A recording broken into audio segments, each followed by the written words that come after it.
Bonjour à tous, bienvenue au troisième webinaire du cycle CAP 2030 sur les nouveaux modèles socio-économiques. Il va porter aujourd'hui sur les nouveaux modèles de l'emploi, des ponts vers l'inclusion de tous. Pour introduire rapidement quelques éléments de contexte, d'abord un constat. Face aux transformations systémiques actuelles, toutes les organisations publiques et privées, finalement, sont en questionnement sur leur modèle socio-économique. Et ce sujet du modèle socio-économique, notamment d'intérêt général, a fait l'objet pendant plus de 15 ans de la recherche empirique du Rameau et de ses partenaires, qui a permis de capitaliser une connaissance partagée.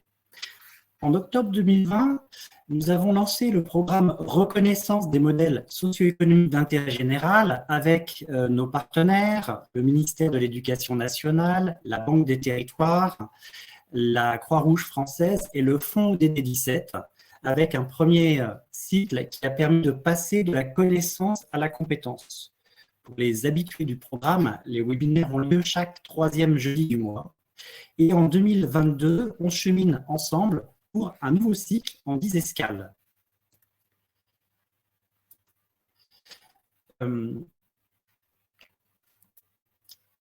Par rapport à ce nouveau cycle donc de webinaire, quel est finalement son objectif? L'objet, c'est de comprendre la diversité des modèles socio-économiques avec un éclairage plus particulier par domaine d'action, mais également en faisant appel à une diversité de profils d'acteurs et d'expériences sur des territoires, et pour finalement éclairer comment cela fonctionne, de faire également interagir les intervenants qui nous font la gentillesse d'être avec nous, pour finalement que l'on puisse observer ensemble dans une vision notamment assez prospective, comment on peut accélérer des solutions pour faire face à la hauteur des enjeux qui nous sont posés par l'agenda 2030 des objectifs de développement durable, les ODD. Après le numérique et l'énergie, nous ouvrons un troisième chapitre, celui de l'emploi et de l'insertion, avec le webinaire CAP 2030 sur les nouveaux modèles de l'emploi, pont vers l'inclusion de tous. Comment va se dérouler ce webinaire? Nous allons avoir 4 temps. Tout d'abord, une présentation de la recherche empirique qui va mettre en perspective quels sont les défis pour l'emploi, puis ensuite des regards croisés d'acteurs complémentaires avec Tout est possible, le PTCE des Mureaux, Social Cobies et la Fondation RDF, puis une mise en débat finalement pour voir comment on peut passer de la diversité des actions à leur interaction, et nous prendrons quelques temps pour les prochaines étapes. Charles Benoît, pouvez-vous nous redonner les éléments de ce défi? Bonjour à tous, oui, merci beaucoup. Alors, je vous propose, comme nous le faisons à chaque webinaire prospectif, de reprendre la méthode des 3 R, hein, relire finalement l'histoire, la relier aux défis d'aujourd'hui pour réinventer nos modèles. Alors, si déjà nous relisons l'histoire, il est intéressant, lorsque l'on parle de la question des modèles de l'emploi, de bien mettre en perspective 3 temporalités extrêmement importantes sur le sujet. D'abord, la première, c'est dans les années 80, c'est vraiment le moment de la décentralisation où, à l'occasion de cette décentralisation, la question de l'émergence des structures d'activité de passation par finalement voit le jour pour venir aider et soutenir au plus près des territoires les collectivités territoriales, comment concrètement pouvoir remettre dans l'emploi des personnes qui en sont éloignées. Et ce qui est très intéressant, c'est que vraiment, on voit à partir des années 70-80 cette volonté, et encore plus à partir de la décentralisation dans les années 80, cette volonté de l'acteur public de s'appuyer sur des compétences des acteurs d'intérêt général, privés, pour pouvoir inventer ces nouveaux modèles. On peut penser notamment, bien évidemment, à l'émergence d'un groupe comme Vitalité et bien d'autres, mais qui ont inscrit finalement cette logique en disant comment agir au service de l'intérêt général, au plus près des territoires. Et cette incarnation territoriale est un élément très important D'autant plus que les structures d'insertion par l'activité économique vont à ce moment-là induire une nouvelle notion extrêmement intéressante, celle du double projet. Projet social d'une part, la réinsertion, l'insertion des personnes en situation de fragilité économique, et économique, puisque l'objectif est de le faire dans un cadre économique. Et ce qui va être très intéressant, c'est que finalement, ces structures d'insertion par l'activité économique, à travers ce double projet, vont être les prémices d'une réconciliation, d'une réhabilitation du lien entre économie et intérêt général. C'est dans cela que les secteurs d'insertion par l'activité économique est très précurseur des alliances, des nouvelles alliances dont nous allons parler.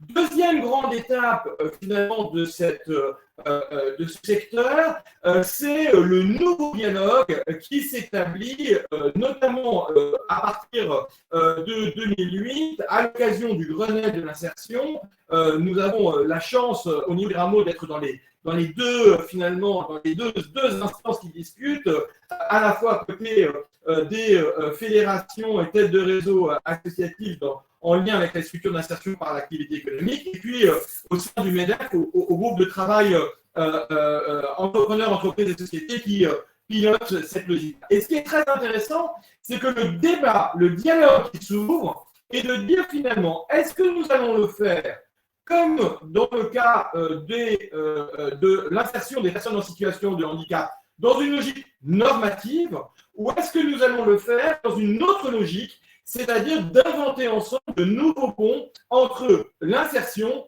et l'économie et les entreprises, finalement, dans lesquelles les personnes en insertion vont finalement revenir dans le droit commun une fois leur parcours d'insertion achevé. Et le choix qui est fait, qui est un choix assez historique, c'est de dire non, plutôt que de favoriser finalement la logique normative, eh bien c'est la confiance entre d'une part le monde de l'insertion et d'autre part le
Alors, il me semblerait que nous ayons eu un problème de micro, donc je reprends. Donc, nous avons trois grandes périodes importantes. La période des années 70-80 et notamment à partir des années 80 qui permet, à travers la période de décentralisation, finalement l'émergence des structures d'insertion par l'activité économique, encore une fois, structures d'insertion par l'activité économique qui offrent une véritable innovation puisqu'elles sont fondées sur un double projet social et économique et donc finalement une première logique de réconciliation entre intérêt général et économique. Deuxième grande période, la période du nouveau dialogue à partir du Grenelle de l'insertion qui finalement montre les nouveaux enjeux communs entre les profils d'acteurs pour réussir l'insertion. Et ça sera une logique de pont qui va être inscrite entre l'économie et les structures d'insertion par l'activité économique. Et puis, troisième temporalité, troisième phase, à partir finalement des années 2020-2022, aujourd'hui, finalement, cette forme de R&D sociétale, de co-innovation qui émerge comme le passage du dialogue à l'alliance pour inventer ensemble de nouvelles solutions.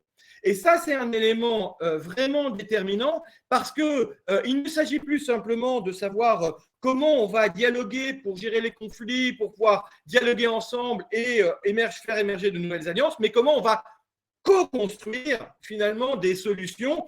Là, bien évidemment, nous aurons l'occasion de parler des joint ventures sociales, dont vous savez peut-être que la secrétaire d'État Olivia Grégoire a demandé un rapport qui lui sera remis très prochainement sur justement le rôle, la place de ces joint ventures sociales en France. Et on voit bien que ce soit dans les années 80 pour pouvoir finalement réconcilier économie et intérêt général, que ce soit dans les années 2010 pour pouvoir ouvrir un nouveau dialogue entre les structures d'insertion par l'activité économique, les acteurs économiques, entre économie et intérêt général, ou que ce soit aujourd'hui dans cette co-innovation, le secteur des structures d'insertion par l'activité économique a été en avance. Le deuxième élément pour pouvoir voir et comprendre aujourd'hui où nous en sommes, c'est vraiment de relier à nos enjeux actuels. Sans doute, l'un des enjeux actuels, puisque nous sommes sur les prospectives des modèles socio-économiques, c'est de bien reconnaître et de bien distinguer la diversité des modèles socio-économiques et en particulier de bien distinguer ce qui relève des structures d'intérêt général de ce qui relève des opérateurs à finalité sociale, autrement dit entre l'intérêt général et l'utilité sociale. Ce sont deux modèles qui sont radicalement différents, que l'on peut qualifier en posant deux questions, hein, qui apportent les ressources et avec quels objectifs. Et on voit bien que dans ce cadre-là, eh bien, là encore, les structures d'insertion par l'activité économique sont très en avance puisqu'elles ont déjà répondu à cette question, elles ont déjà clarifié les choses. Le modèle socio-économique d'un chantier d'insertion, qui est une structure d'intérêt général, finalement, n'a pas le même modèle socio-économique qu'une entreprise d'insertion qui, elle, est évidemment un opérateur d'utilité sociale. Et ça, c'est vraiment très important parce que, là encore, dans la complémentarité des rôles, dans la complémentarité des modèles, dans la capacité, finalement, à ce que peut faire l'un et ce que peut faire l'autre, eh bien, il est bien évident que là encore, le secteur de l'insertion apporte une grande avancée sur cette question majeure qui est de dire ne confondons pas les modèles socio-économiques d'intérêt général et les modèles socio-économiques d'utilité sociale. Vous savez que c'est un des grands éléments qui a été traité dans le référentiel modèle socio-économique d'intérêt général publié en 2019 et que le secrétaire d'État Gabriel Attal, qui à l'époque était à l'engagement et à la jeunesse, est venu au Forum Convergence pour insister sur ce point en disant à quel point, effectivement, nous devions bien comprendre la différence de modèles à travers cela. Donc, nous avons relu l'histoire à travers ces trois grandes périodes, nous l'avions relié à notre enjeu actuel de bien comprendre la spécificité de chaque modèle économique et de ne pas les confondre pour pouvoir mieux les articuler. Et le troisième élément, c'est bien évidemment de réinventer les modèles socio-économiques au service de l'emploi. Et ce qui est très intéressant, c'est que, bien évidemment, puisque ceux qui sont des fidèles à nos webinaires mensuels depuis maintenant 1 an et demi savent bien que la question même du modèle socio-économique relève de trois piliers, les richesses humaines mobilisées, le financement et les alliances. Or, il se trouve, et il est intéressant de constater, et c'est peut-être, et c'est d'ailleurs sans doute cela pour lequel le secteur de l'insertion par l'activité économique a été historiquement parlant très en avance, c'est que, eh bien, nous sommes à la fois dans une cause, c'est-à-dire une finalité, comment remettre dans la capacité à se mettre debout les personnes les plus fragiles en leur donnant la possibilité d'avoir des solutions qui sont adaptées à leurs besoins, à leur temporalité, mais c'est aussi l'un des leviers finalement des richesses humaines de tout modèle socio-économique. Autrement dit, c'est à la fois une cause et c'est à la fois finalement un des piliers du modèle socio-économique et c'est en cela qu'il est très intéressant et c'est bien évidemment en cela que les structures d'insertion par l'activité économique, dès les années 80, ont parlé du double modèle, à la fois social et économique, de leur structure. Et donc, je crois que ce webinaire a de ceci particulier qu'à la fois, bien évidemment, nous allons parler d'une cause particulière, mais à la fois une cause qui touche toutes les organisations, qu'elles soient publiques ou privées, puisque bien évidemment, il ne s'agit pas simplement de faire pour les personnes en fragilité, mais de faire avec elles, et nous sommes bien au cœur même des modèles socio-économiques à horizon 2030. Nous sommes bien dans le cadre de l'agenda 2030 des objectifs de développement durable et plus particulièrement dans celui qui concerne le 17e objectif, comment on fait ensemble, comment on fait avec chacun, quelle que soit notre fragilité, puisque nous ne cessons de le dire au travers de ces webinaires, nous sommes tous fragiles et donc être capable d'inventer ensemble les modèles, c'est bien la stratégie de l'objectif 17 de l'agenda 2030 des Nations Unies. Merci beaucoup, Charles Benoît, pour cet éclairage. Attendre patiemment nos intervenants. Alors, comme chacun de ces webinaires prospectifs, nous avons des témoignages qui illustrent 4 points cardinaux de notre sujet.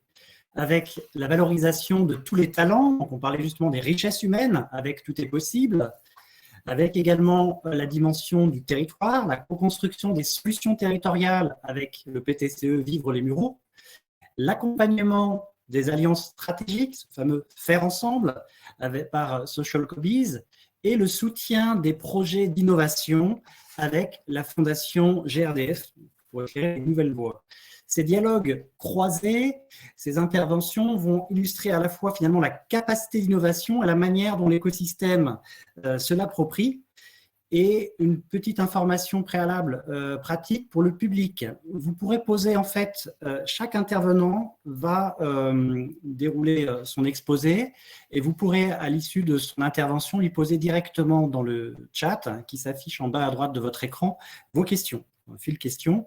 Chaque intervenant vous répondra directement et certaines de vos questions pourront d'ailleurs lancer la mise en débat. Voilà sur la partie pratique.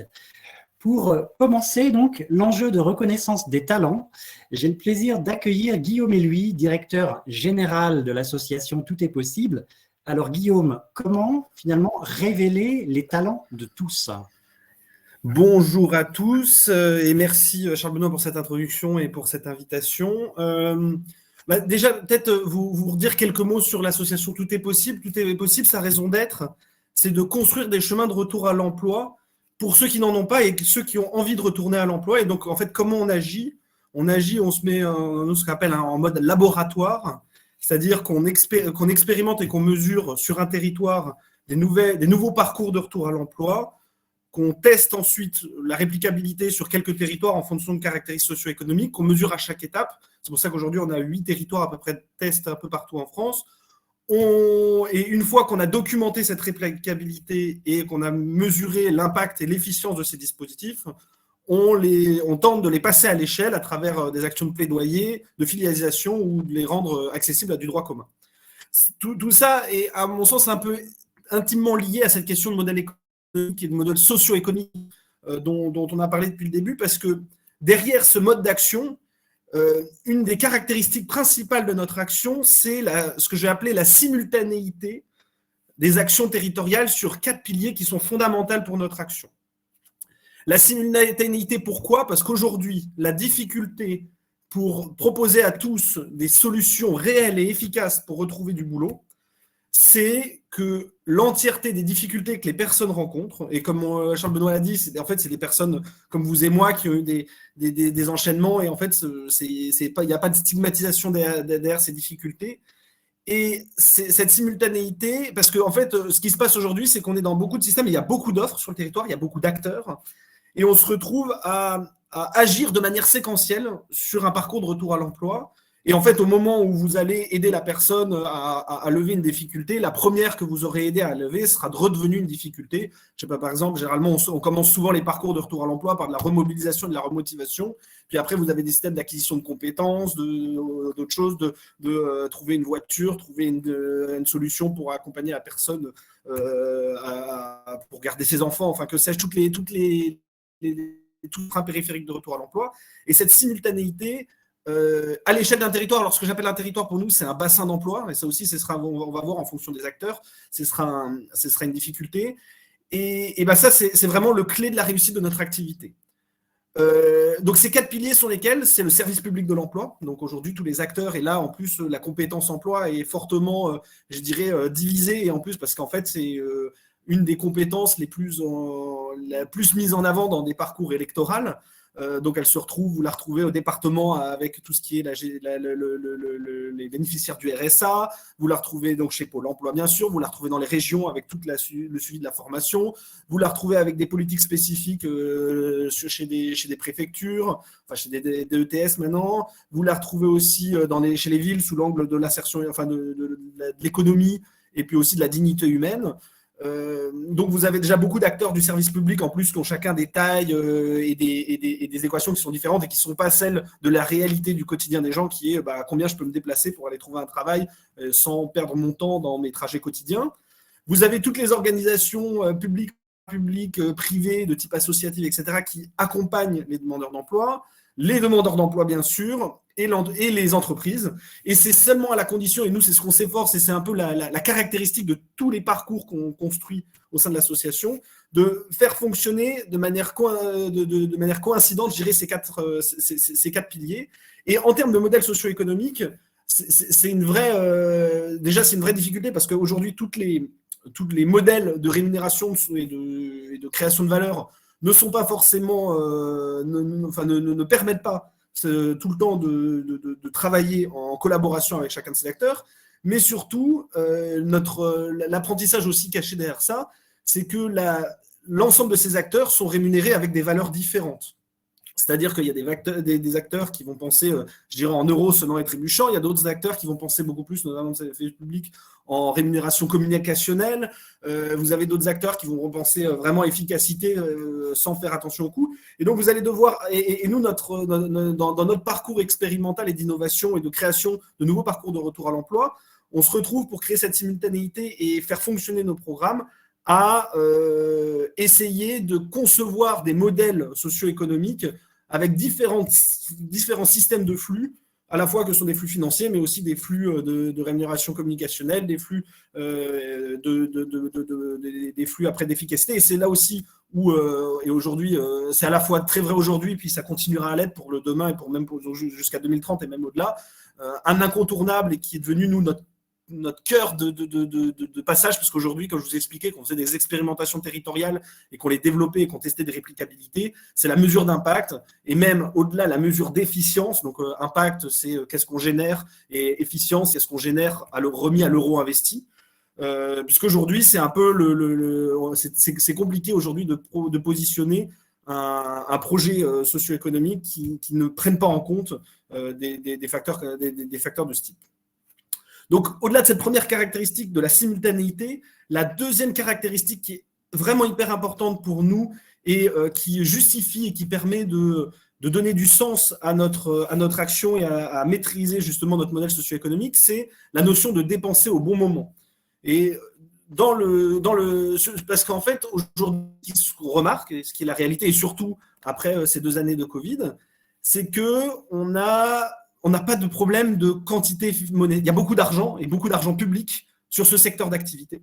Et donc, ce n'est pas tant l'acquisition de fonds qui est complexe, c'est surtout d'employer les fonds au bon moment pour que derrière, les systèmes quand on mesure l'efficacité et l'efficience, eh bien, on ait un réel retour sur investissement qui est de la valeur aux yeux de l'ensemble des acteurs. Donc, à la fois, je redis, les services publics, les organisations parapubliques qui s'organisent autour d'elles, les demandeurs d'emploi et les entreprises. Et pour ça, on a 2 logiques un peu fondamentales. Premièrement, c'est déjà d'investir sur les personnes qui ont envie. Aujourd'hui, même s'il existe des parcours pour remobiliser très largement, et la réalité qu'on constate sur les territoires, c'est que pour certaines personnes, ce n'est pas le bon moment.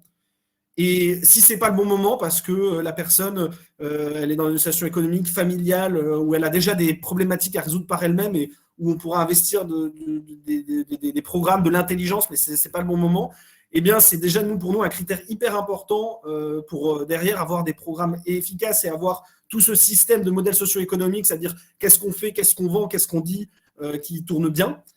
Et la deuxième mécanique, et qui est un peu plus en plus caractéristique de l'association, c'est de penser talent avant compétence.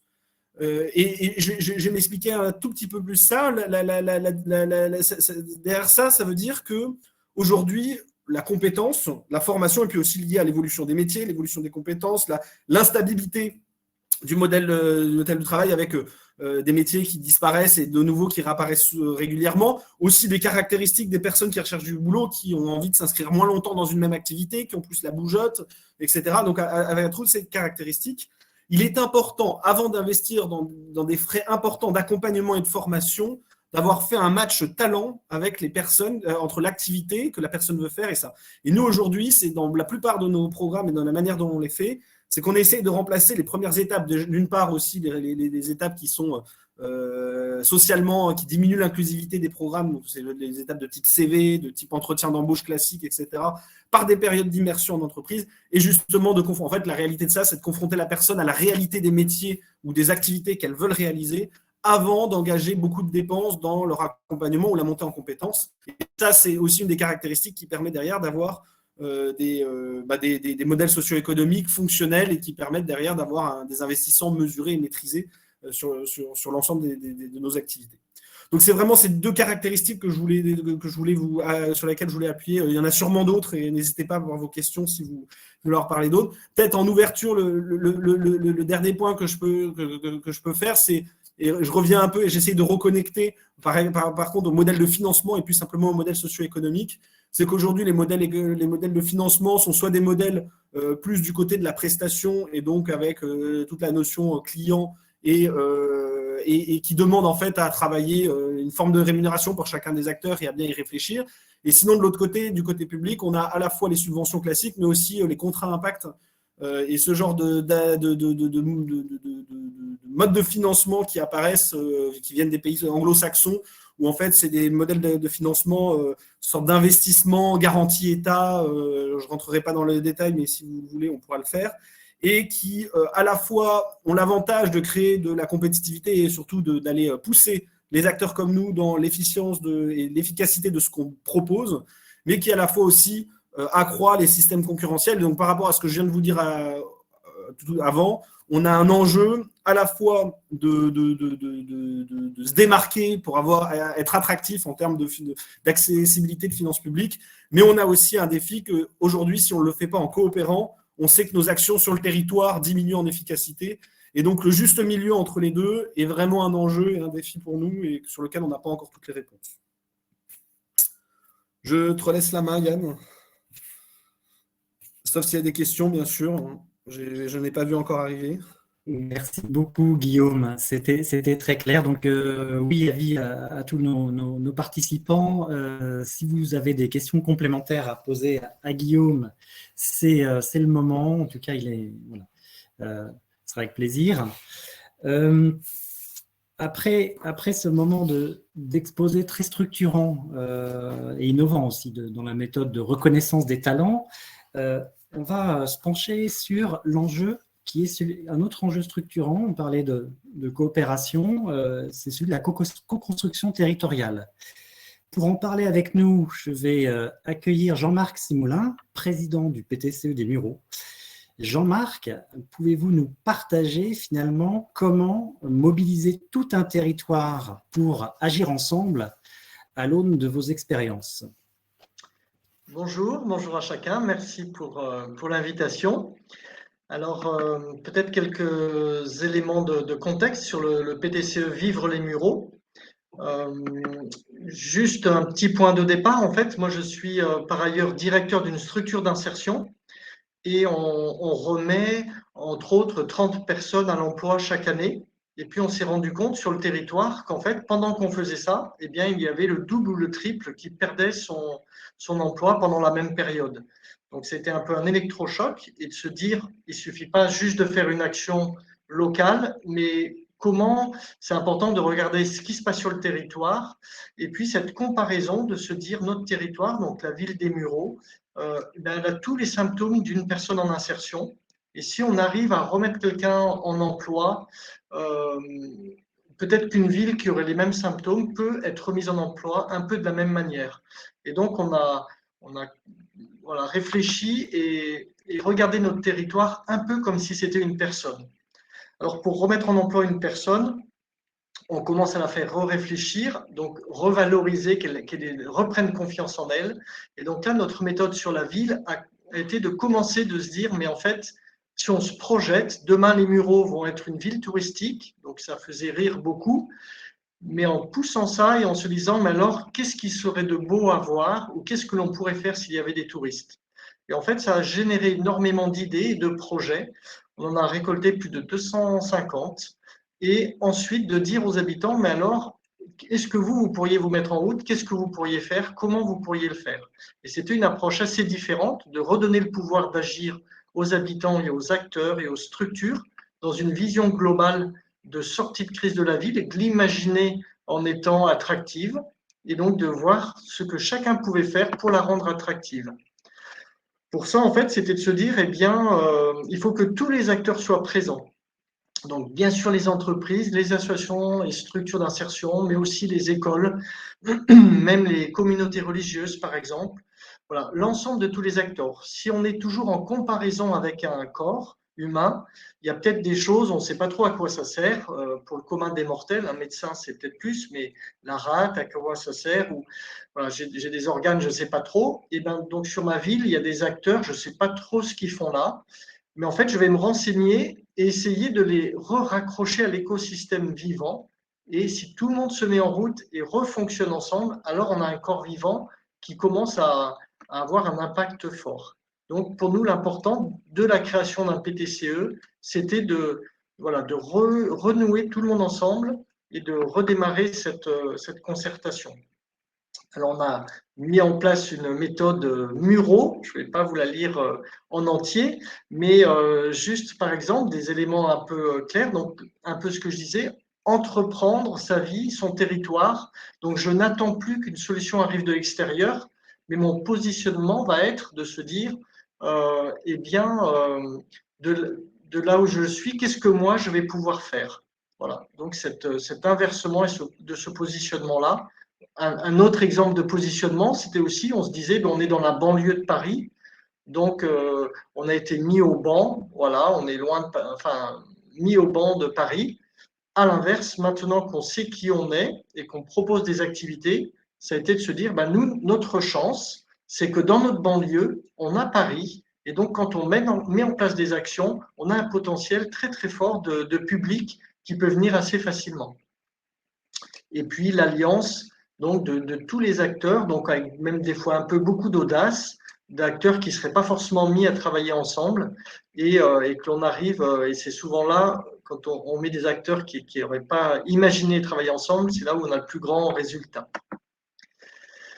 Alors on a 3 axes de travail qui ont été définis avec tous les projets qui sont remontés des habitants. Un sur le vivre ensemble, donc là c'est un peu comme au judo. Même si j'ai quelque chose qui est difficile, je vais utiliser la force de l'adversaire pour le battre. En fait, on nous a beaucoup dit que dans les banlieues, ce qui était compliqué, c'était toute cette diversité de population. On a voulu en faire une force et donc du coup, on a plein d'événements de vivre ensemble, puisque si la ville est apaisée, elle est beaucoup plus accueillante. Le travailler, que je vais détailler un petit peu plus, et puis le tourisme expérientiel, donc de venir au Muro pour vivre une expérience de rencontre. Sur le travailler, je vais détailler un petit peu plus, on a toute une partie d'insertion et de mise en relation de personnes éloignées de l'emploi avec des chefs d'entreprise, par exemple, sur des choses un peu insolites, comme par exemple sur un accrobranche, où le jeune va aider le patron qui sera un peu moins dans son rôle en haut des arbres. Donc voilà, inversion des rôles. Et puis tout ce qui va être l'accompagnement à l'initiative et la création d'entreprises, donc avec un booster de l'entrepreneuriat. Mais du coup, en créant ça, on a vu qu'il fallait mettre aussi d'autres pulses, d'autres pièces du pulse, donc avec un tiers-lieu, avec une boutique éphémère pour pouvoir tester tout de suite son produit et voir s'il était intéressant, s'il trouvait son public, et puis avec un statut aussi juridique plus sécurisant, qui est une coopérative d'activité et d'emploi, donc qui permet de ne pas être auto-entrepreneur, mais d'être en CDI dans une coopérative. Donc, voilà, au fur et à mesure que l'on a avancé, c'était de se dire il faut qu'il y ait toutes les briques et articuler avec les acteurs locaux d'accompagnement à l'emploi. toujours en pensant à notre territoire et à l'image. Nous, on voit sur un chantier d'insertion, c'est vraiment important que les personnes se ressentent appréciées et l'image, en fait, est très importante. Et donc là, sur un territoire, eh bien, c'est de travailler avec les médias, donc les embarquer dans l'aventure, de les nourrir constamment, puisqu'on s'est rendu compte que les médias écrivaient énormément de choses terribles sur la ville des Mureaux. Et en allant vers eux, on a découvert que c'était parce que ceux qui les alimentaient tous les jours, c'était la police et les pompiers, et qu'ils étaient très friands en fait d'avoir des éléments positifs. Et donc, en les alimentant comme ça, on est à plus de 1200 articles positifs en presse locale et nationale. Et du coup, c'est très contagieux. Donc, de mettre en avant toutes les belles réussites, les porteurs de projets. Et chaque fois qu'on a un article positif, on a pris la place aussi d'un article proposé par les pompiers ou la police. Et puis, dans le développement 2022, le fait d'avoir travaillé comme ça ensemble et d'avoir des rencontres permanentes et d'être venus amis en fait de tout cet écosystème, ça a été un peu plus facile de mettre en place, et on travaille là sur la mise en place de territoire zéro chômage sur la ville. Donc, on est dans cette création du dossier pour pouvoir le déposer, et on espère pouvoir arriver du courant de l'année, de pouvoir être territoire zéro chômage dans les nouveaux territoires. Voilà un petit peu passé rapidement, dire encore juste dans les difficultés peut-être que l'on rencontre, ce que l'on voit en étant un peu innovant dans la démarche, c'est que souvent il y a un effet attractif de se dire voilà, c'est intéressant, on n'avait pas vu ça sur le territoire, et puis très rapidement l'aspect institutionnel ou collectivité va remettre dans un cadre pour pouvoir bien comprendre en fait, et donc on va essayer de nous faire rentrer dans une case d'un dispositif existant. Et donc là c'est toujours un petit peu compliqué de garder le côté innovant et de se dire mais non, on n'est pas dans une case existante, en fait, il va falloir inventer quelque chose d'autre, et puis redonner le pouvoir d'agir aux habitants. C'est une force qui est assez impressionnante, parce que si tout le monde se met en route sur une ville, il se passe énormément de choses, et ça peut être aussi déstabilisant pour un territoire qui a ses habitudes, et donc du coup, ça crée aussi un peu de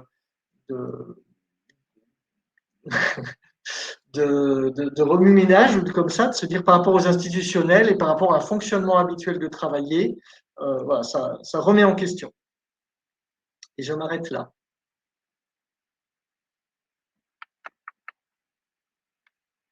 Lorsque, peut-être un mot en rebond, lorsque j'ai été invité par l'AMF à venir témoigner au dernier congrès des maires au forum Co-construire avec les habitants, au-delà du fait que le journaliste rappelait qu'il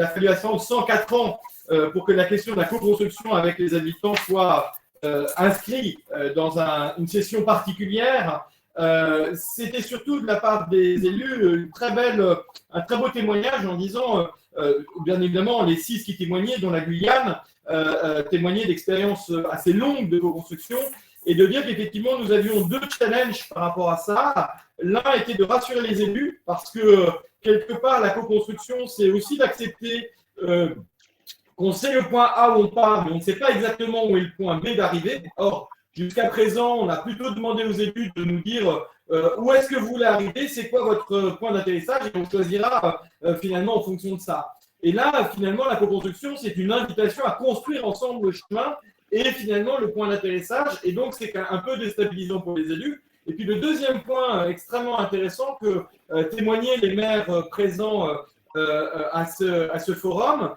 c'est aussi vis-à-vis des agents.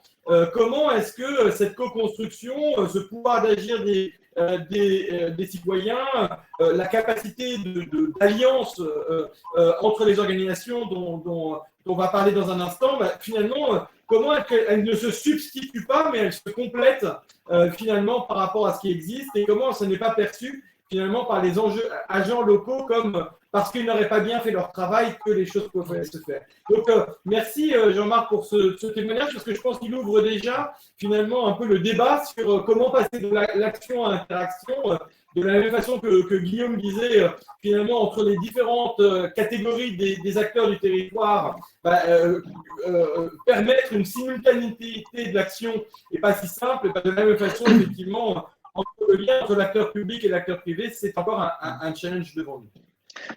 Peut-être juste un point pour rebondir là, pour donner juste un exemple aussi concret avec une collectivité. Pour ménager toutes les susceptibilités, il faut être en relation avec l'élu, le maire, mais les élus de chacun dans leur service, plus les agents, la direction de l'agence, plus ceux du dessous qui sont vraiment opérationnels. Ce qui fait que pour nous, comme acteurs, moi, je dois avoir à peu près 18 personnes en fait sur la mairie. Donc, ce qui nécessite 18 rendez-vous, 18 échanges de mails. Enfin, juste pour montrer aussi la complexité pour un porteur de projet face à une collectivité, pour essayer de ménager, d'être le plus possible, enfin, que tout se déroule le mieux possible, le nombre d'acteurs que cela demande d'avoir un interlocuteur. Et ça, on y reviendra sans doute parce que c'est une question aussi de richesse humaine dans les deux sens, hein, à la fois au sein des organisations qui accompagnent la fragilité, à la fois au sein finalement des collectivités territoriales. Et on voit bien que cette question-là de comment est-ce qu'on gère, comment on articule finalement cette diversité, qui fait le lien. Est-ce que c'est à chacun d'aller réinventer ce lien ou est-ce qu'il y a des formes nouvelles d'ingénierie territoriale à mettre en œuvre? C'est un vrai sujet et je pense que nous y reviendrons dans la phase de débat. Mais pour ça, il faut qu'il y ait des alliances, n'est-ce pas, mon cher Yann? Merci, Charles Benoît. Je facilite la transition. Pour cette transition toute trouvée et encore merci, Jean-Marc, pour ce témoignage très complémentaire de celui de Guillaume et qui ouvre effectivement le cadre des échanges. Alors, on a vu finalement deux volets pour le moment, la valorisation des talents avec Guillaume et la co-construction territoriale avec Jean-Marc. Passons à présent à l'enjeu de l'accompagnement de ce faire ensemble. Pour en parler, Claudine Leclerc est avec nous. Claudine, vous dirigez Social Cobies. Comment finalement faire émerger les joint ventures sociales et au-delà accompagner les alliances stratégiques? Bonjour à tous, merci Yann pour cette question passionnante. Peut-être avant d'y répondre directement, commencer par présenter Social Cobies. Social Cobies pour social et business, comment concilier impact social et intelligence économique, hein, c'est tout l'enjeu qu'on a au sein de notre association. Social Cobies a été créé en 2016 par deux groupes d'insertion par l'activité économique que sont ARES et Vitamine-T, ainsi qu'un fonds d'investissement à impact qui s'appelle Investir et Plus. Et en fait, ces trois acteurs se sont réunis en 2016 parce que ce soit ARES ou Vitamine-T ont eu l'occasion d'expérimenter en interne de leur structure, justement, ce fameux modèle de joint venture social consistant donc à créer une entreprise commune entre un groupe, donc en l'occurrence des groupes d'insertion par l'activité économique et une entreprise classique pour associer une complémentarité d'expertise afin de nourrir une entreprise avec une mission sociale et s'assurer qu'elle ait un modèle économique qui puisse être pérenne. Donc finalement, une joint venture sociale, c'est une entreprise qui se base sur trois piliers, la complémentarité de ses partenaires, une mission sociale qui est clairement inscrite dans ses statuts et un modèle économique qui se veut durable pour pouvoir justement soutenir le modèle social et le projet social. Donc, que ce soit ARES ou Vitamine-T ont eu l'occasion d'expérimenter ce modèle au cours des 10 dernières années et sont assez convaincus en fait en interne de la pertinence de ce modèle comme levier de développement, mais aussi comme levier de résolution d'un certain nombre de problématiques sur lesquelles je pourrais revenir, mais notamment les problématiques de recrutement et les enjeux de métiers en tension. Et la conviction de ces deux acteurs-là, c'est que justement les alliances entre entreprises et acteurs de l'économie sociale et solidaire, et plus particulièrement les acteurs de l'insertion, est un vrai levier et ne doit pas être porté uniquement par ces deux groupes, d'où la création de Social Cobies qui a pour finalité finalement de contribuer à la co-construction pour une société durable, inclusive, solidaire et écologique, et qui a donc une mission triple. On a une mission triple au quotidien, c'est d'une part de pouvoir inspirer et influencer autour de la co-construction, mais aussi être facilitateur et acteur de cette co-construction en accompagnant des projets de joint venture social, mais de partenariat plus large, et j'y reviendrai. Et aussi, on a toute une dimension recherche et développement pour justement analyser les partenariats impact, en tirer des diagnostics, modéliser et capitaliser pour permettre d'outiller plus largement l'écosystème. Donc, c'est une vaste mission qui nous est confiée. Et finalement, je voulais peut-être revenir justement sur cet enjeu d'alliance et de comment justement accompagner à la structuration de projets de partenariats engageants entre entreprises et acteurs de l'économie sociale et solidaire. Nous, on a travaillé beaucoup au cours de ces dernières années, de ces 5 dernières années, sur la structuration d'une méthodologie pour justement permettre d'accompagner l'émergence de projets de partenariat. Et on s'est rendu compte que le premier levier sur lequel on devait travailler, et c'est pour ça qu'on adore intervenir à ce type de webinaire, et merci encore au Rameau pour l'invitation, mais c'est de pouvoir aussi donner de la visibilité à ce que c'est, à la pertinence des alliances et comment ça se traduit concrètement pour les acteurs. Donc, on a la chance d'avoir de très beaux témoignages aujourd'hui, justement, de partenariats concrets sur les territoires. Et effectivement, donner de la visibilité à ces partenariats pour mettre en avant justement les enjeux qu'on peut adresser par le biais des partenariats, c'est un vrai sujet. Donc, l'inspiration, c'est vraiment la première brique de la méthodologie qu'on a. La deuxième, c'est de pouvoir connecter les acteurs, d'associer justement, de pouvoir développer des liens et des passerelles entre des acteurs qui ne se connaissent pas forcément et qui peuvent avoir des complémentarités d'expertise à associer. Donc, on a un vrai enjeu de connexion d'acteurs. Et ensuite, notre cœur de métier, c'est vraiment la création du partenariat, d'accompagner justement à la structuration du projet, que ce soit la gouvernance, la définition des rôles, mais aussi la clarification du modèle économique, la mission sociale, pour justement s'assurer que le projet soit à la fois socialement performant et intelligent économiquement. Et on a aussi une logique évidemment d'optimisation une fois qu'on a démarré un projet de partenariat, comment lui donner de l'ampleur, comment le déployer, comment justement faire en sorte que le projet puisse vraiment vivre de lui-même et se déployer. Voilà un petit peu notre mission au quotidien et notre méthode, les 4 briques, on va dire, de la méthodologie qu'on utilise. Mais voilà, notre grande conviction, c'est qu'il y a un vrai enjeu en fait de partir pour lancer un projet de partenariat, des enjeux identifiés comme stratégiques et d'engager vraiment une démarche d'intérêt partagé entre les acteurs qui souhaitent collaborer ensemble. Et en fait, de nos différents échanges et de nos missions qu'on a pu réaliser au cours des 5 dernières années, nous, on a identifié 5 à 6 enjeux principaux qui sortent clairement du lot et qui peuvent engager, en tout cas encourager les acteurs à s'engager dans une dynamique partenariale, puisqu'en fait, la coopération à impact peut être justement un levier de solution face à ces enjeux. J'en ai parlé rapidement dans mon introduction, mais l'enjeu de recrutement, les enjeux RH de façon plus large sur les problématiques de recrutement, notamment sur les métiers en tension, mais aussi l'enjeu de répondre aux besoins de sens et d'engagement des collaborateurs en interne est un vrai levier qui motive et qui mobilise les entreprises dites classiques à aller travailler avec des acteurs de l'économie sociale et solidaire et de l'insertion par rapport aux problématiques de recrutement sur les métiers en tension. C'est un premier enjeu clairement identifié. On a aussi un enjeu écologique. Alors, en janvier 2022 a été quand même un vrai virage avec la loi GIEC et un certain nombre de mesures qui ont été quand même affirmées et qui engagent les entreprises de plus en plus à agir d'un point de vue écologique et en fait, des entreprises voient de plus en plus l'intérêt de collaborer avec des acteurs de l'économie sociale et solidaire pour pouvoir justement aborder différemment leurs problématiques environnementales.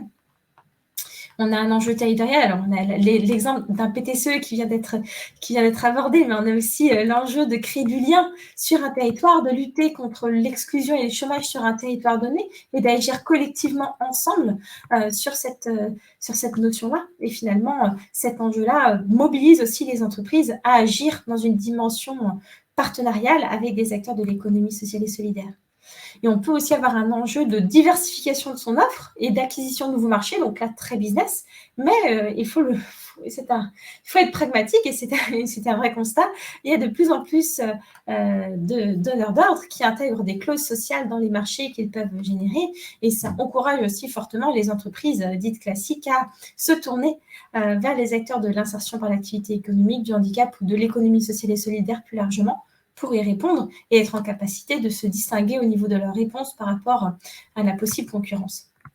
Cette logique de réponse à des enjeux stratégiques me semble assez primordiale et importante à mettre en avant parce qu'elle est la base en fait d'une volonté partagée de développer des partenariats innovants et structurants et très engageants. Et je voulais revenir du coup sur 2 types de partenariats qu'il me semblerait intéressant de mettre en lumière. Alors, je ne vais pas parler des PTCE parce qu'on a eu un très bel exemple, mais j'attire encore votre attention sur effectivement toute la richesse et la puissance partenariale qui peut être développée dans le cadre d'un PTCE. Mais je voulais peut-être attirer votre attention sur 2 types de modèles. On est de plus en plus amené à accompagner aujourd'hui des collectifs d'acteurs de l'économie sociale et solidaire qui, oui, effectivement, ont tous une mission sociale, mais sont amenés à avoir des expertises assez spécifiques et peuvent aussi avoir un enjeu de travailler sur la complémentarité de leur offre. Donc, on a typiquement travaillé sur l'année 2020-2021 sur la structuration d'une filière de recyclage de masques. Donc, un nouvel enjeu qui est apparu, un nouveau déchet. Qu'est-ce qu'on fait de ce fichu masque? Alors là, on n'en a plus besoin, on ne le porte plus au quotidien, mais au cours des 2 dernières années, force est de constater que ce masque a fait partie de notre quotidien. Et tout l'enjeu, en fait, de ce collectif a été de se dire, tiens, comment est-ce qu'on peut associer nos expertises entre acteurs de collecte, acteurs plutôt de centres de tri, acteurs du recyclage pour aborder la question de ce nouveau déchet. Comment est-ce qu'on peut travailler collectivement ensemble pour associer nos expertises, nos réseaux et pouvoir aussi avoir une action à l'échelle nationale. Et c'est vraiment un exemple de collectif monté suite à une question d'urgence, mais qui finalement s'est inscrit aussi dans la durée, puisqu'on est en anticipation d'une nouvelle filière qui devrait émerger en 2024 sur justement le recyclage des matériaux à usage unique, qui a permis finalement d'associer une quinzaine d'acteurs de l'insertion, du handicap et des entreprises classiques à travailler ensemble pour une cause commune et pour répondre à cet enjeu. C'est un premier exemple sur lequel je voulais attirer votre attention. Un deuxième que je ne vais quand même pas manquer d'illustrer un projet de joint venture social qui, je trouve, illustre particulièrement bien cette notion de relation gagnant-gagnant et d'intérêt partagé. Je voulais vous partager l'exemple d'Alibo. Alibo, qui est une joint venture sociale entre Aurore et le groupe Dupont Restauration, qu'on a eu le plaisir d'accompagner en 2020 et qui a été créé début 2021. Alibo est une joint venture sociale sur les métiers de la livraison de repas à domicile pour des personnes en situation de dépendance et qui associe du coup l'expertise du groupe Dupont Restauration, qui est un expert de la restauration collective, et d'Aurore, qui est un expert de l'insertion, qui avait par ailleurs le souhait de développer une activité de livraison de repas. Et en fait, ensemble, collectivement, ils ont développé une activité qui sert le développement d'activités de Dupont Restauration, parce que c'est une offre attendue de la part de ses clients que sont les collectivités, mais c'est aussi un vrai métier en tension. Les livreurs sont terriblement recherchés aujourd'hui, donc il y a des vrais parcours aussi tremplins à créer sur ces métiers-là. Et donc, ça a été le pari partagé de Dupont Restauration et de Aurore en créant ensemble une entité commune qui s'appelle Alibo. Voilà, mes convictions, si elles n'ont pas transpiré de mes propos précédemment, et pour synthétiser mon propos, c'est que finalement, effectivement, les alliances sont un vrai levier pour répondre à des enjeux structurants que rencontrent que ce soit les entreprises, mais aussi les acteurs d'économie sociale et solidaire, et peuvent se traduire par des partenariats entre entreprises et acteurs d'économie sociale et solidaire, mais qui a aussi un vrai enjeu à développer la coopération entre acteurs de l'économie sociale et solidaire qui ont aussi des expertises remarquables à mettre en avant et qui ont un enjeu aussi à faire poids, à faire corps face notamment à des acteurs de taille très importante. Voilà pour résumer mes propos, et j'espère avoir été claire dans les messages que je souhaitais vous partager aujourd'hui. Merci beaucoup. Alors, juste deux points très importants dans ce que vous venez de dire. D'abord, merci pour redonner ce spectre finalement des partenariats PTCE, collectifs, JVS.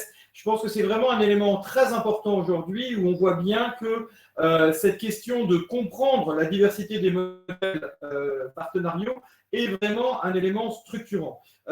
J'en profite pour annoncer que le 31 mars sera lancé le cycle de publication de la première étude d'impact de l'ODD 17 à l'échelle d'une nation. Vous savez que depuis 5 ans, l'Institut pour la recherche de la Caisse des dépôts et le Rameau se sont engagés au travers de l'Observatoire des partenariats à faire une étude de l'impact de ces partenariats en France. Elle sera publiée entre mars et décembre de cette année. Et le grand lancement sera le jeudi de l'ODD 17 du 31 mars, où sera publié à la fois un carnet de recherche sur les principes d'enseignement depuis 15 ans finalement sur cette question d'émergence de la co-construction en France. Deuxième élément, un vademecum pour les journalistes pour comprendre ce qu'est se faire alliance. On aura 2 jours avant au CESE un dîner de presse où on va échanger avec les journalistes sur finalement où nous en sommes en France de cette question du faire alliance. Et puis nous aurons un message du président du Conseil économique, social et environnemental pour l'importance effectivement que revêt cette question du faire alliance en France. Je voudrais aussi souligner que la secrétaire d'État Olivia Grégoire a vraiment tenu à avoir un focus sur les JVS et je trouve que c'est très intéressant. Elle a confié cette mission au président d'Accenture qui devrait rendre son rapport prochainement et je crois que vraiment c'est une bonne nouvelle parce que effectivement on vient de l'entendre à travers ce que dit Claudine, mais finalement cette logique de la diversité des modes de faire ensemble qui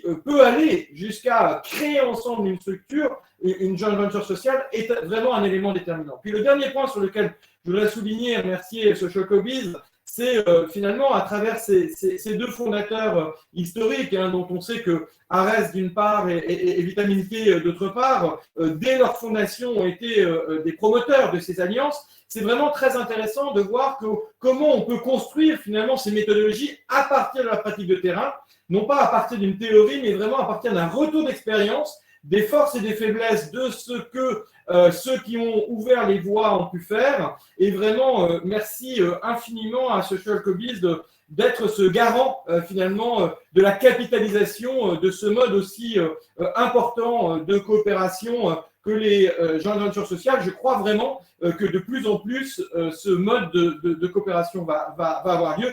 En tous les cas, c'est la raison pour laquelle nous en faisons la promotion dans le cadre du futur dîner de presse. Et puis, je voudrais juste finir par rapport à ça pour ne pas exclure une catégorie d'acteurs qu'on n'a pas encore mentionné jusqu'à maintenant, mais qui est aussi très important. Ce sont bien sûr les chercheurs, les enseignants chercheurs et tant côté recherche que côté enseignement. Et juste pour dire que le 30 mars, nous avons avec l'Institut pour la recherche de la Caisse des dépôts le 2e séminaire de recherche sur ce mouvement de co-construction en France, où justement la question va être de dire comment côté recherche, côté enseignement, côté veille, tout ça finalement, comment le monde académique se mobilise pour que cette action de terrain, cette action concrète, finalement, soit la mieux capitalisée, la mieux valorisée possible, puisque nous en avons tous besoin. Et bien évidemment, pour cela, il faut des partenaires, il faut des investisseurs sociétaux,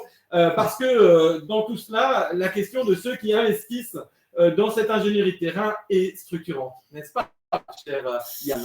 Tout à fait, cher Charles Benoît. Merci encore, Claudine, pour la qualité de vos propos et la mise en perspective, Charles Benoît, donc des prochaines semaines et mois. Le suspense est à son comble pour ceux qui suivent les jeudis de l'ODD 17. Après, on vient de voir finalement les 3 premiers points cardinaux. La valorisation des talents, la co-construction territoriale, cet accompagnement du faire ensemble. Et le 4e enjeu, et pas le moindre, est celui du soutien à l'innovation. Pour nous en parler, Nous accueillons Frédéric Lemonnier, la déléguée générale de la Fondation GRDF. Alors Frédéric, une question simple, avec une réponse sans doute beaucoup plus large. Comment finalement soutenir les initiatives innovantes ? Bonjour à toutes et à tous et merci Oramo pour cette invitation. Alors peut-être avant de répondre à la question, je vais faire comme mes prédécesseurs, peut-être expliquer un peu ce qu'est la fondation GRDF qui a été créée en 2020, donc nous sommes encore jeunes, et c'est une fondation qui a pour vocation d'agir en faveur du développement économique et social des territoires soutenables et inclusifs. Donc, alors concrètement, ça veut dire que l'idée, c'est de soutenir en priorité des projets qui répondent à des besoins, des fragilités qui ont été identifiées dans un territoire donné, et des projets qui sont porteurs de transformations économiques, sociales, sociétales, environnementales qu'il nous faut opérer aujourd'hui pour, comme le disait Charles Benoît, réinventer nos modèles. Donc, il y a vraiment un enjeu d'accélérer les transitions qu'il faut opérer aujourd'hui. Donc, la Fondation, elle agit dans quatre domaines, dont 2 concernent plus particulièrement notre sujet, le développement de l'entrepreneuriat social, synergie entre les territoires ruraux et les territoires urbains, l'insertion socio-professionnelle du public fragile et la transition écologique qui est vraiment transversale aux 3 autres domaines. L'idéal pour nous étant quand les projets développent une approche systémique, bien évidemment. Donc, alors on s'est défini une sorte d'un peu de mot d'ordre de notre action. Enfin, c'est ce qui nous définit finalement pas trop mal. Donc, ça tient en 4 mots. Donc, c'est défricher, relier, jouer collectif. Donc, défricher, ça veut dire que nous allons privilégier les projets qui sont en phase de conception, d'expérimentation, d'émergence, voire de changement d'échelle. Relier, ça veut dire qu'on va chercher à créer des interactions, des synergies entre les structures porteuses de projets, les projets eux-mêmes, l'écosystème de la fondation, l'écosystème de l'entreprise, mais aussi entre les territoires. Jouer collectif, ça veut dire que nous croyons beaucoup à l'action collective, qu'on aime les projets qui sont ancrés dans des logiques de coopération multi-acteurs pour démultiplier l'impact, tout simplement, pour ouvrir de nouvelles pistes à ces projets, pour développer des innovations. Enfin, voilà. Donc, quand ils ne sont pas suffisamment ancrés à notre modeste avis dans ces logiques de coopération, on va chercher à les développer. Donc, on est aussi dans le choix des projets que l'on fait, dans la sélection des projets que l'on fait. On est très, très attentif à ce que les publics qui sont concernés par un projet soient vraiment placés au cœur des dispositifs, qu'ils en soient davantage acteurs que bénéficiaires, finalement. Et on croit beaucoup aux dispositifs qui permettent aux personnes de retrouver de l'autonomie et de retrouver du pouvoir d'agir sur leur trajectoire personnelle et professionnelle. C'est une dimension, je crois que c'est Jean-Marc qui disait ça, que quand les gens, finalement, quand les citoyens reprennent du pouvoir d'agir, ça peut donner des très belles choses. Et ça, c'est vraiment une conviction que l'on partage complètement. Donc, pour soutenir les innovations, parce que c'est vrai que vous l'aurez peut-être compris, mais on a choisi de soutenir en priorité des projets qui sont en phase soit de conception, soit d'expérimentation, des projets en émergence. Donc, on les soutient à un moment où finalement ils sont peut-être dans des phases d'incertitude ou de risque, et on les soutient finalement on les soutient financièrement, mais pas que. Et le pas que est important puisque on a développé des parcours d'accompagnement et de suivi de nos projets, donc à la fois par du parrainage. La plupart de nos projets ont un parrain ou une marraine en proximité qui joue un rôle de facilitateur, de connecteur justement sur le territoire du projet et d'identificateur de synergies potentiellement intéressantes. Et puis il y a le parcours d'accompagnement de la fondation. Et le but, c'est de pouvoir, à travers le soutien à la fois financier et extra-financier que l'on apporte aux structures, finalement, c'est de leur donner de la confiance et du temps pour pouvoir expérimenter, développer leurs projets, consolider leur structure, consolider leur modèle socio-économique. Et on les soutient sur une durée d'environ, ça dépend des projets, c'est vraiment sur mesure, jusqu'à 3 ans avec, si nécessaire, et c'est ce qu'on commence à travailler, un passage de relais à un autre mécène, une autre structure d'accompagnement. Alors le parcours d'accompagnement et de suivi qu'on a développé, il tient finalement à des apports opérationnels, la mise à disposition d'expertise fonctionnelle de façon ponctuelle dans les domaines pour lesquels la structure a des besoins, des dons matériels, des mises en lien. Ça passe aussi par de la fameuse recherche de synergie entre la structure, l'écosystème de la fondation, des partenaires, des réseaux, la mise en réseau et l'écosystème de l'entreprise par des achats responsables. Voilà. Ça passe aussi par de l'orientation, du conseil, de l'information sur d'autres dispositifs ou acteurs de l'accompagnement qui pourraient être intéressants pour la structure. Voilà, c'est un peu tout ça qu'on met en place. On dialogue beaucoup avec les structures sur les projets qu'on soutient. S'il y a des structures qu'on accompagne, des structures très matures qui ont besoin finalement d'un accompagnement assez peu rapproché, une fois par trimestre, une fois, voilà. D'autres structures sont beaucoup plus demandeuses, celles qui sont en création. Peuvent être beaucoup plus demandeuses. Et là, je pense par exemple à une structure qui s'appelle Terre de Culture, qu'on accompagne en fait depuis sa création et qui en fait est une association qui œuvre pour l'intégration de personnes réfugiées par l'emploi, un emploi dans le monde agricole. Donc auprès d'agriculteurs qui sont sensibles à cette cause. Et la particularité de l'action de l'association, c'est que finalement, il n'y a pas de prérequis. Il suffit pas c'est pas grave si on parle pas bien français, c'est pas grave. Enfin voilà, le tout c'est d'avoir envie d'exercer un emploi dans le monde agricole.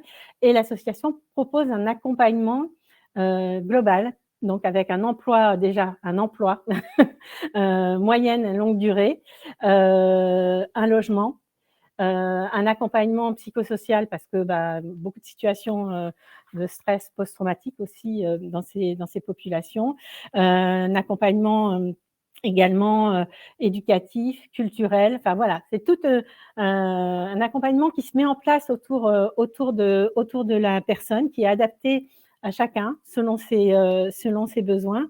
Et le but, c'est que ces personnes puissent s'intégrer de façon autonome et pérenne dans la société française. Donc là, il y a beaucoup de besoins dans le champ de l'accueil et de l'intégration des réfugiés. Donc voilà, la structure elle grandit petit à petit et donc beaucoup de problématiques de structuration de l'activité, de consolidation du modèle socio-économique, également des interrogations de la fondatrice de l'association qui, voyant son organisation grandir, s'interrogeait sur sa propre posture de dirigeante associative. Et voilà, à partir de ça, pour donner quelques exemples de la façon dont on peut intervenir, quand Terre de Culture nous a fait part, voilà, de volonté de certains réfugiés de changer de secteur d'activité, on a opéré des mises en relation avec d'autres structures susceptibles d'accueillir ces réfugiés et de leur proposer un parcours vers un emploi d'un autre type que celui de l'agriculture. Quand Pauline, la fondatrice, quand on a vu à quel questionnement elle se heurtait, on a vu aussi que nous, on n'était pas forcément les mieux placés pour répondre à ces questionnements, on a échangé avec d'autres structures de notre réseau et on a eu l'idée d'expérimenter un parcours spécifique destiné aux dirigeants associatifs dont Pauline, que Pauline expérimente actuellement et avec un certain nombre d'autres structures. C'est un programme qu'on a monté avec Cyril Garnier, que vous connaissez certainement, de Market Leader, et donc qui vise à justement travailler sur la posture de dirigeants associatifs, la posture entrepreneuriale, mais aussi travailler sur de la réflexion stratégique, le modèle socio-économique. Et donc, c'est tout un parcours qui se déroule à la fois une phase de diagnostic, de coaching, et puis en plus, après, l'accès à un réseau pendant une durée d'1 an. Donc voilà, c'est un exemple de ce qu'on fait avec une structure telle que Terre de Culture. Donc voilà, il y a d'autres types de projets qu'on peut soutenir. J'ai peur d'être un petit peu longue, donc je vais peut-être en venir à mes convictions pour terminer. Donc nous, on croit beaucoup à la mise en réseau, le fait de connecter les structures que l'on soutient entre elles, de connecter les projets, de connecter aussi les territoires, de mailler ce qu'on fait. Comme le disait, je crois, Guillaume, il y a beaucoup d'initiatives, beaucoup de projets. Aujourd'hui, on se dit qu'il y a quand même, faut arriver à changer d'échelle, à avoir un impact fort pour permettre justement le retour à l'emploi d'un plus grand nombre de personnes de façon durable. Et on se dit que voilà, la connexion, le maillage des projets, des territoires, c'est très important. Et notre deuxième conviction, c'est la force de l'action collective. Donc, à la fois pour nos structures, mais aussi pour nous-mêmes. Et donc, voilà, on expérimente aussi les coopérations avec d'autres fondations, à la fois sur de l'accompagnement, comme la fondation RTE, mais aussi pour développer des projets avec un impact potentiellement plus important. Voilà. Merci de votre écoute. Alors peut-être un clin d'œil et puis un point important aussi de votre action. Le clin d'œil, c'est que quand après 15 ans de recherche empirique, on fait son premier dîner de presse, et c'est vraiment bien utile d'avoir l'expertise de professionnels qui vous aident sur le sujet. Donc merci, petit clin d'œil en passant. Vraiment, c'est très utile. Et le deuxième point, c'est aussi votre capacité à investir dans les démarches structurelles. Et je pense notamment au soutien extrêmement structurant que la Fondation GRDF a envers le réseau des pionniers des catalyseurs territoriaux. Et c'est vraiment important parce que effectivement, on investit beaucoup souvent dans les expérimentations, dans les capacités d'action, mais moins dans l'ingénierie et dans la capacité finalement de pérenniser à travers le partage d'expérience, à travers la capitalisation, à travers les temps aussi où ces 350 catalyseurs territoriaux peuvent se retrouver entre eux pour débattre, pour pouvoir partager leurs avis. Et ça, c'est un élément précieux. Donc, je tenais aussi à souligner la force de l'investissement que fait la Fondation GRDF dans ce cadre-là. Merci Charles Benoît et merci Frédéric pour ces propos. Alors, je vois l'heure qui avance, donc je lance un dernier appel à nos publics. Je pense que vous êtes, l'ensemble des participants est captivé par les propos et du coup, je ne sais pas si ils arriveront à s'en extraire pour poser des questions. En tout cas, c'est encore possible. Vous avez encore quelques minutes. Après, ce sera trop tard.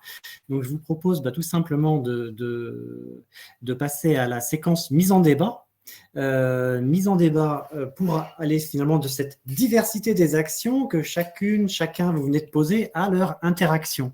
Donc, si on reprend finalement les 5 grandes étapes, Social Cobiz pour l'accompagnement, la fondation GRDF pour l'investissement sociétal, le PTCE des Mureaux pour la co-construction territoriale, tout est possible pour l'innovation et le Rameau pour la recherche empirique. Voilà, le cadre est posé. Et maintenant, le débat est ouvert. Comment finalement passer des actions de chacun aux interactions entre tous? Est-ce que je crois que, oui, je vois Charles Benoît qui souhaiterait ouvrir les échanges. Oui, juste peut-être pour qu'on se focalise bien dans nos échanges sur cette question de la transformation des modèles socio-économiques et à la fois dans la notion des richesses humaines, des financements et des alliances. Finalement, comment est-ce que cette diversité des nouveaux modèles de l'emploi, nous pouvons le voir à l'horizon 2030. Je crois qu'effectivement, un des éléments qu'a souligné les uns et les autres de façon différente, mais qui pour moi marque bien les sujets, c'est comment est-ce qu'on passe d'une logique de faire pour à une logique de faire avec. Et que ce soit Guillaume, Jean-Marc, Frédéric ou Claudine, ce qui caractérise finalement ce que vous avez évoqué, c'est finalement cette capacité à passer d'un face-à-face où les uns seraient les sachants et les autres seraient les bénéficiaires, les uns seraient les aidés, les autres seraient les aidants, à comment on invente ensemble finalement cette logique. Et moi, j'aime bien ce que les pays du Sud ont exigé du pays du Nord en 2015, au moment de la signature des objectifs de développement durable, en disant l'objectif 17, c'est bien comment on fait ensemble. Et je trouve que c'est sans doute cette question-là, et moi je serais très intéressé qu'on creuse un peu cette question-là, finalement, comment on considère que la personne en fragilité n'est pas finalement quelqu'un qu'il faut aider, mais une richesse pour notre nation et plus globalement pour tous, parce que justement, c'est comment réinventer notre capacité à faire du lien ensemble. Je crois qu'il n'y a pas de modèle socio-économique sans richesse humaine, il n'y a pas de richesse humaine sans appréhension de la fragilité, il n'y a pas de fragilité qui ne nous consolide collectivement. Donc, je trouve que c'est intéressant de voir que le point commun qui est entre les différentes interventions que nous avons eues, c'est justement de bien penser à faire avec et non pas pour. Et ça, c'est peut-être un changement radical de passer du face-à-face au côte à côte. C'est peut-être un des changements entre le 20e et le 21e siècle.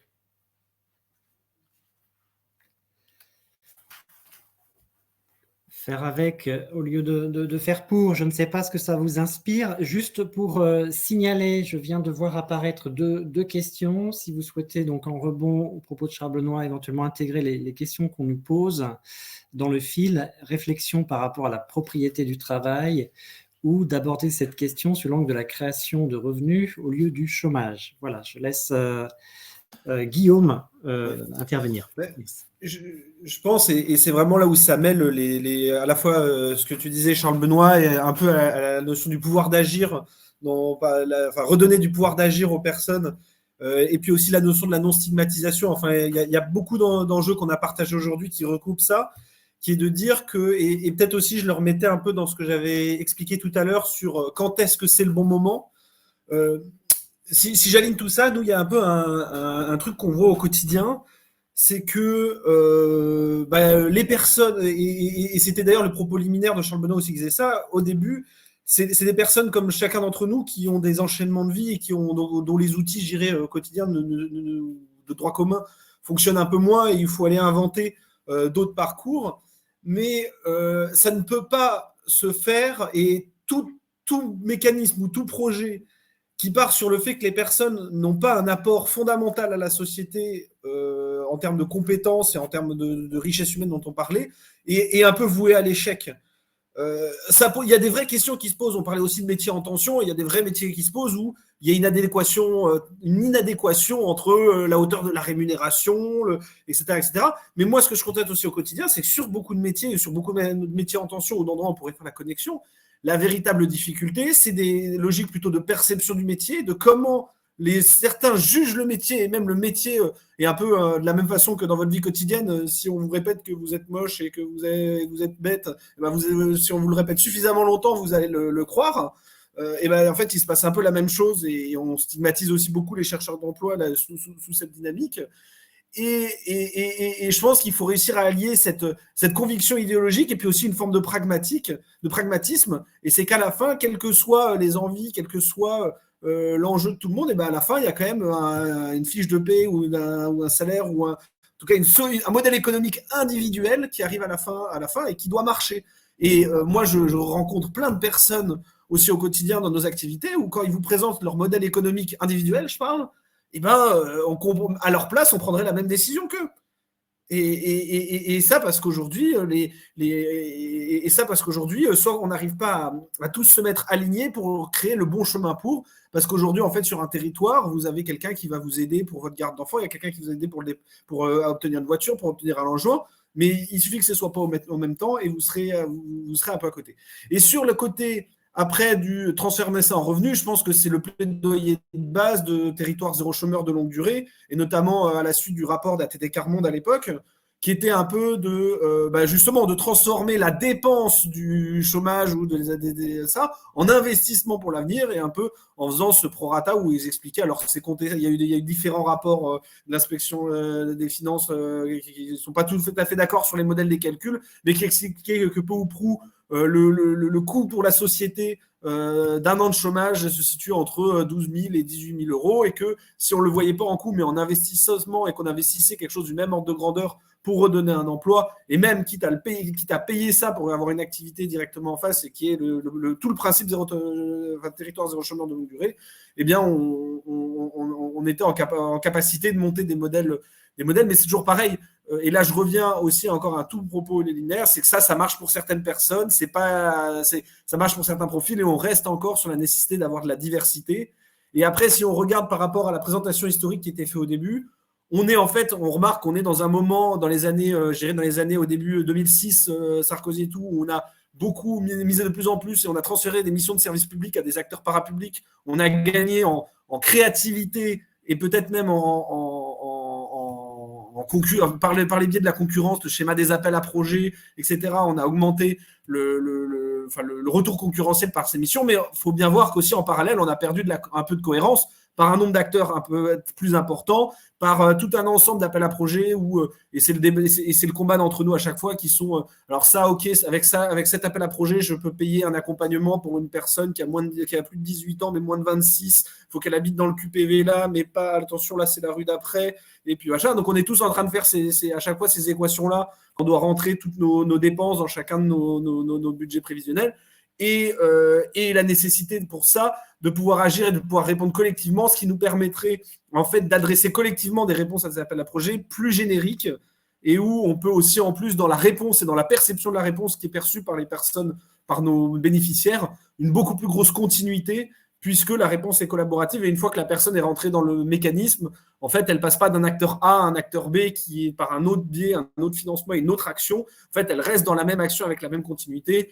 Et puis après, au-dessus, on pourrait rajouter encore les problématiques de RGPD qui font que cette collaboration permet en plus de faire circuler plus vite les informations de suivi de la personne, etc. Et donc, il y a tout un ensemble de mécanismes, je dirais, à mettre parallèle à tout ce qu'on a dit, et puis qui permettraient qui sont hyper importants pour le agir ensemble, et qui sont des bénéfices uniques du agir ensemble, et qui aujourd'hui, on commence à en voir des prémices, mais où il y a encore beaucoup de travail. On est complètement dans la question, des modèles socio-économiques écosystémiques. C'est-à-dire comment est-ce qu'on passe du modèle socio-économique individualisé d'organisation à une vraie vision globale et consolidée. Et ça c'est un des éléments structurants. Ouais. Je partage complètement. Claudine, Frédéric, Jean-Marc, je suis sûr que vous avez plein d'idées pour le modèle 2030.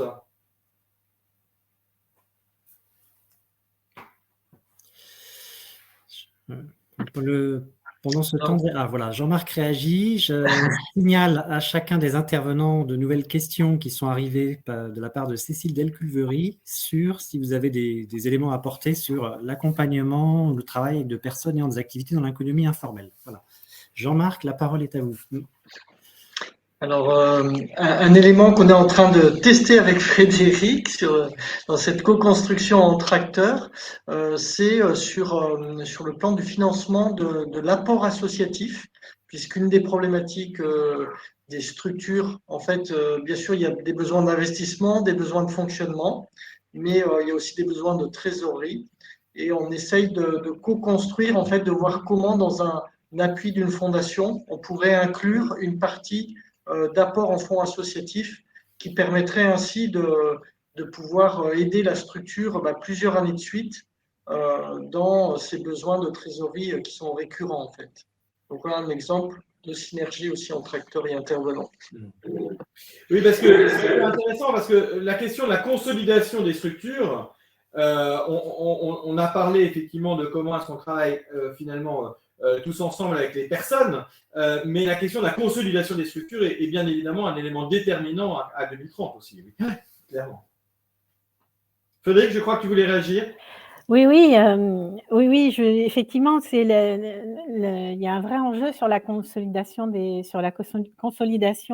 structures et de réflexion sur les modèles socio-économiques. Merci Jean-Marc d'avoir abordé. Moi, je n'osais pas le faire quand même. Je voulais...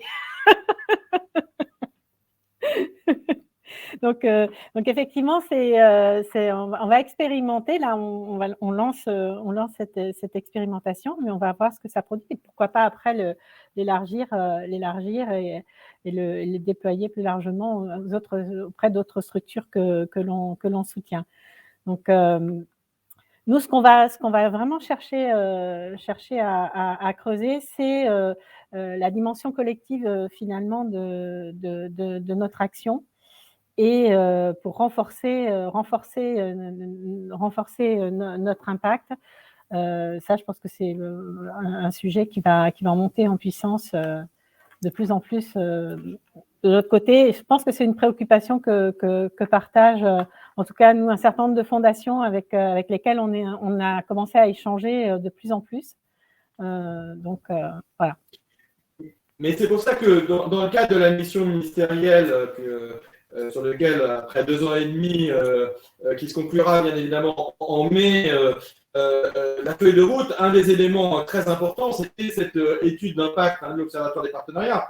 Parce que tant qu'on n'est pas capable d'associer finalement un investissement à l'impact qui est derrière, la problématique qui se pose, c'est finalement pourquoi investir dans cette coopération alors que finalement aujourd'hui il n'y a pas de prime à l'alliance, il n'y a pas finalement de prise en compte de l'investissement que faire ensemble, ça prend du temps, que ça nécessite que justement sur les territoires, eh bien la confiance se crée et tout ce temps de l'interaction, il n'est pas pris en compte aujourd'hui. Et je pense que c'est pas Claudine qui me dira le contraire sur la nécessité de valoriser finalement cette prise en compte de l'interaction et pas seulement de l'action.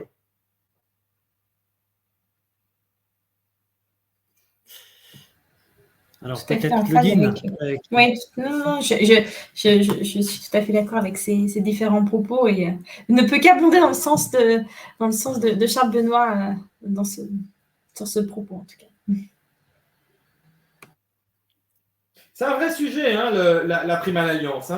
Comment est-ce qu'on intègre finalement cette logique de la valeur de l'interaction? Et ça, on est assez convaincus, c'est un gros travail qu'on fait avec le fonds ODD 17. C'est vraiment un des éléments majeurs, c'est justement de qualifier cette prime et de pouvoir se dire, voilà, comment on réinvestit et comment est-ce qu'on montre que c'est vraiment un investissement et pas une dépense. Je crois que Guillaume voulait dire un mot. Ouais. Il y a, en plus, sur ce côté-là, et nous on le voit aussi aujourd'hui, on se confronte au problème je parlais tout à l'heure de mesurer l'impact qui est devenu un incontournable des politiques publiques. Plus on met aussi du agir ensemble et du faire ensemble, c'est mesurer l'impact ensemble. Et ça implique des complexités d'accessibilité de la donnée, de transparence de la donnée et de à quel endroit j'attribue. Et toutes les structures sont à des niveaux différenciés de leur transition numérique. Et je parle de toute la transition numérique, hein, pas simplement les systèmes internes, mais même les systèmes de captation et de mesure de la donnée jusqu'à leur lecture et le calcul, qui aussi ajoutent des vraies difficultés. Aujourd'hui, dans un des projets qu'on porte sur le collectif emploi, qui est un de nos projets le plus coopérant, où en fait on a justement plein de structures locales qui réorientent des publics entre eux de manière plus efficiente. La difficulté majeure de la difficulté de la mesure est majeure. C'est pour ça que ceux qui ont suivi le webinaire sur la transition numérique en janvier, l'expérimentation, le projet numérique qui est justement sur ce partage de la donnée est un élément absolument structurant. Et la chaire Mines Télécom qui est en train de se construire sur ce sujet-là est un élément très important. Le circuit court de la donnée est un élément de confiance et de capacité à construire des modèles durables. Donc, ça nous fait le lien avec l'ensemble de notre cycle, puisque nous avons commencé en rappelant qu'il fallait mobiliser l'énergie de tous. Ça, c'était plutôt celui de février, et nous finissons par celui du numérique, celui de janvier. Donc, ça nous ramène à notre cycle, cher Yann. Tout à fait, Charles Benoît. Un grand merci au passage à vous et à l'ensemble des intervenants pour ces propos inspirants. Donc, vous avez, en préambule, vous avez rappelé que le 3e jeudi de chaque mois à 13h avaient lieu les webinaires. Donc, quel est notre prochain rendez-vous? Le jeudi 21 avril de 13h à 14h30, en partenariat avec la Fédération des entreprises de la propreté, la FEP, sur le thème de la mobilité, CAP 2030, vers les nouveaux modèles de mobilité au plus près des territoires, ce qui fait notamment écho à ces fameuses problématiques connexes d'accès et de retour à l'emploi qui ont été évoquées par plusieurs d'entre vous. Nos excuses à ceux d'entre vous qui ont posé des questions en fin de webinaire, le temps étant un peu court pour y répondre. Je vous souhaite en tout cas à toutes et à tous un très très bon après-midi et vous dis à bientôt. Au revoir à tous. Au revoir. Au revoir, merci.